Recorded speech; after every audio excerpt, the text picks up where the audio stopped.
All right, next one is visitor statements. The Board of Education welcomes and encourages the participation of its citizens in the business of the school district. Thank you for your attendance. There are 2 points in the meeting where visitor statements are scheduled. Citizens are welcome to ask questions or make comments at either one. Comments will be limited to 3 minutes. If a person, Mr. Roebling, please sit down because they're going to go that side first. Comments will be limited to 3 minutes. If a person would like additional time to address the board, such request should be submitted in writing 40 hours before the meeting to the superintendent.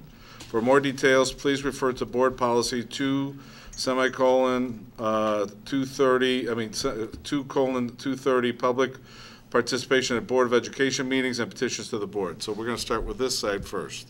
Anybody, ma'am, do you want to speak over here? No. Okay, then you're.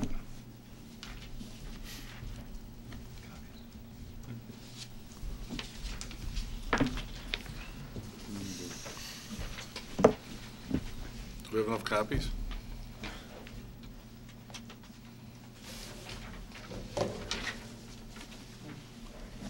You guys have any? Do you have any extra copies? There you go. I've got one extra copy. Give one to Mr. Skinkis. Thank you, Mr. Rollins.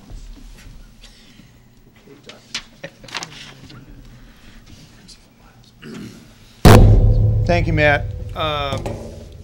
My name is Chris Roebling. I live in Riverside. I want to thank the board for last year's action with respect to adopting Policy 890 as a user, as a resident, as a taxpayer, as a parent.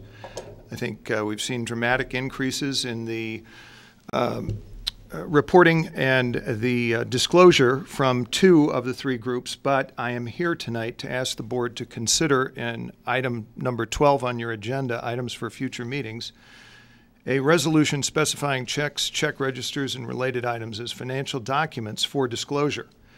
As you know, the RB Foundation agreed to the policy last year. Policy 890 says in pertinent part that the groups must disclose, quote, the policies and procedures under which it operates, including but not limited to public disclosure of organization records and finances, unquote. Joanne Cozy, who is the president of the foundation, told this board on the 24th of April that if anyone asked a question about the foundation, she would get them the answer.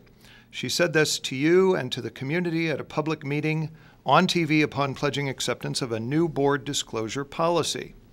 Through emails, conversations, board meetings, and even an Illinois FOIA request, I asked the foundation for financial records from 2003 to 2011. Now, these were the 8 years in which the foundation filed very deliberately and deliberatively and conclusively as a 501c4, not as the 501c3 it has held itself out to the community as. RBHS-EF said it will disclose nothing. RBHS-EF most recently said it would disclose nothing in December. I believe the time has come for the board to clarify what must be disclosed.